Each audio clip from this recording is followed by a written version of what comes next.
Citizens of the world, we are anonymous.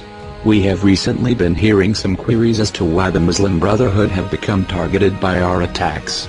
Feeling that it is in the interests of the people whom we aim to empower, we see no harm in giving these queries sufficient answer.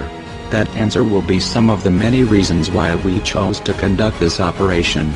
So, as a result, we announce the following 3 points. Number 1.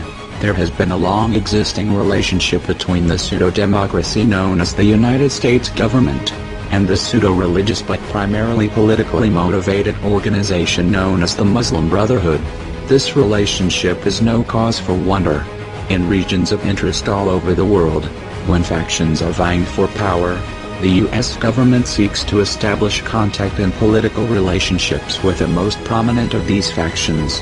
Now is not the time or place to bemoan the U.S. government for playing dirty, nor is it the time or place to bemoan the people who use religion as a cloak to seize power in politics.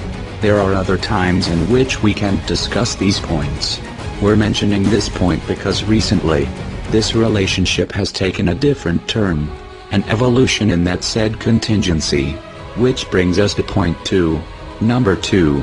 Recently, during the events of the series of uprisings and revolutions that shook the Middle East known as the Arab Spring, the Central Intelligence Agency has been instrumental in supplementing the dealings of the United States government with the Muslim Brotherhood.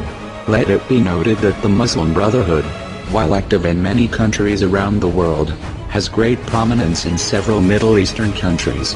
The CIA is expanding upon the existing relationship with the Muslim Brotherhood in order to recapture what influence they had in many of the countries which had these uprisings, in order to resubjugate the free peoples of these countries who rose up in defiance precisely to oppose imperialist oppression in their countries. Their struggle is legitimate, and we cannot allow them to stand alone and have their revolutions robbed under the cloaks of pseudo-religiosity, pseudo-democracy, or any other abomination. Number 3. Of all the countries that the CIA Muslim Brotherhood alliance have begun to strike at, we notice this attack in Syria the most.